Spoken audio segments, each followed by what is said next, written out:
Bonjour DG. Bonjour Olivier. Le PNUD et le CIPMEN, c'était une belle collaboration en 2024. On est en fin de 2024 et là, on est en train de préparer l'année 2025.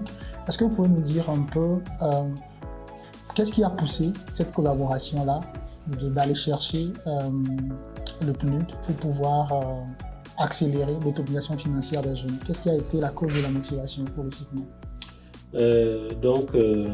Notre partenariat avec le PNUD date en tout cas d'il y a longtemps. Nous avons eu à collaborer en 2019 justement pour le lancement de l'initiative Accelerator Lab. Comme c'est une initiative, on va dire, un peu panafricaine, même voire mondiale. Donc en 2019, en marge du sommet de l'Union africaine au Niger, le PNUD a utilisé i4Dev, donc Sahel Innov, que le CIPMEN a organisé comme vitrine pour pouvoir lancer l'activité des accélérateurs. Bon, depuis 2019, Covid est passé par là, d'autres, on va dire, contingents sont arrivés. On n'a pas pu vraiment asseoir un partenariat, on va dire, durable comme celui qu'on vient de signer. Mais maintenant c'est signé et nous avons déjà mené 2 activités, donc c'est de bonne augure pour la suite. Et ce qui nous motive en fait à travers ce partenariat, c'est que le PNUD a toujours été là. Pour toutes les initiatives des jeunes au Niger. Donc c'est un partenaire vraiment fiable et nous espérons en tout cas tirer profit pour amener beaucoup de jeunes sur la question de l'entrepreneuriat et de l'autonomisation à travers en tout cas l'entrepreneuriat. Donc c'est vraiment une mission à laquelle la représentante résidente a martelé sa volonté, son adjointe également, vraiment le top management. Nous avons l'occasion de discuter avec eux, donc tout se passe très bien et nous espérons en tout cas capitaliser et faire en sorte que les défis, parce que pour faire face aux défis de l'entrepreneuriat au Niger, il faut qu'il y ait des acteurs comme CIPMEN, des acteurs locaux qui connaissent les réalités de ces défis-là pour essayer de voir comment les adresser. Bien évidemment, sur la base de notre partenariat public-privé, il nous est beaucoup plus facile de travailler, de parler avec les différents acteurs, que ce soit l'État, et à travers le ministère en charge de l'entrepreneuriat des jeunes, avec d'autres ministères comme celui de l'agriculture et compagnie, et aussi des structures privées comme Gamma Informatique, Synergie, Bank of Africa, Zamani Telecom, pour ne citer que cela. Donc, bien évidemment, avec le concours de nos partenaires techniques et financiers qui sont, on va dire, dans les missions qu'on s'est assignées, c'est-à-dire autonomiser le maximum de jeunes et de femmes au Niger. Est-ce que vous prévoyez de nouveaux mécanismes de financement des jeunes? De nouveaux mécanismes de financement des jeunes, je dirais que au niveau du CIPMEN, ça fait depuis 2017 que nous avons des fonds à taux zéro, sans intérêt, sans garantie, que nous mettons à la disposition des entrepreneurs. Il y a aussi le fonds pour le financement des jeunes entrepreneurs en collaboration avec l'OIM et le ministère en charge de l'entrepreneuriat des jeunes et l'AMPE. Nous avons également ID Jeunes, donc que nous exécutons avec l'OIM, qui va donner sa chance à une 50aine de jeunes accélérés ou accompagnés en incubation. Donc il y aura les mini-unités industrielles aussi qui vont être financées et qui vont accompagner on va dire des GIE, des groupements que des jeunes vont créer, toujours dans le cadre du projet ID Jeunes. Et bien évidemment aussi avec notre partenaire Enabel, nous sommes sur un programme pour soutenir l'entrepreneuriat lié à l'élevage. Ça peut être l'aviculture, ça peut être l'embauche, ça peut être le lait.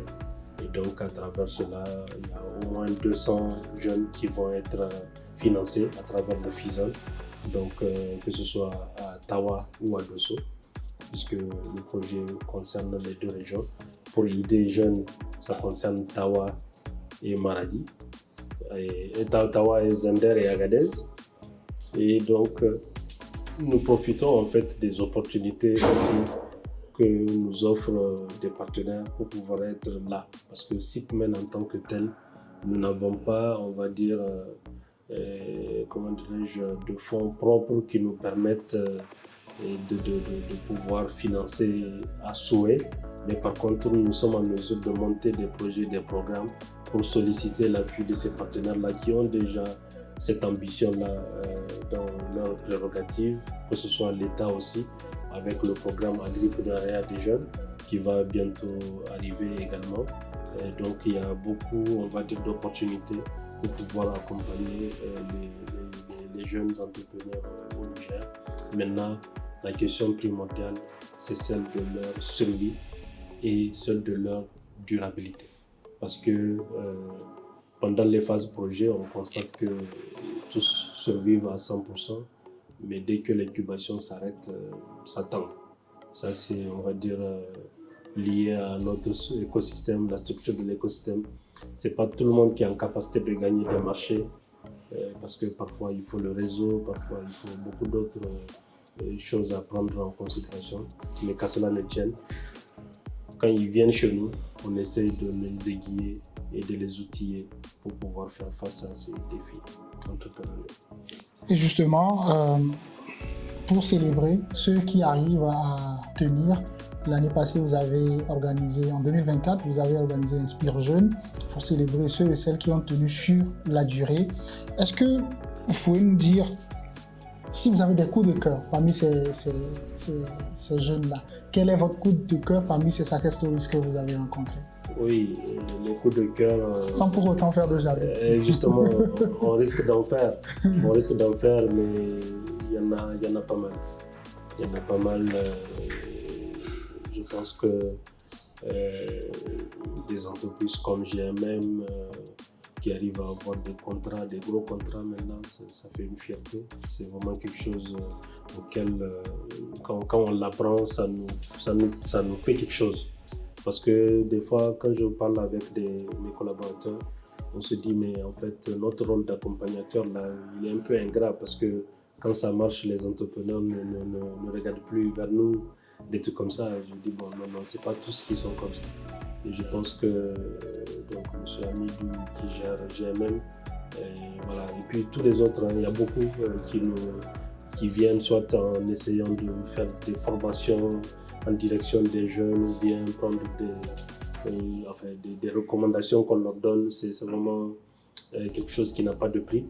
Et je pense aussi à eFuture aujourd'hui qui est en train de devenir, on va dire, un super champion dans la fintech et aussi dans tout ce qui est tech. Après derrière Zamani Accessories, qui aujourd'hui est une ambassadrice du Niger.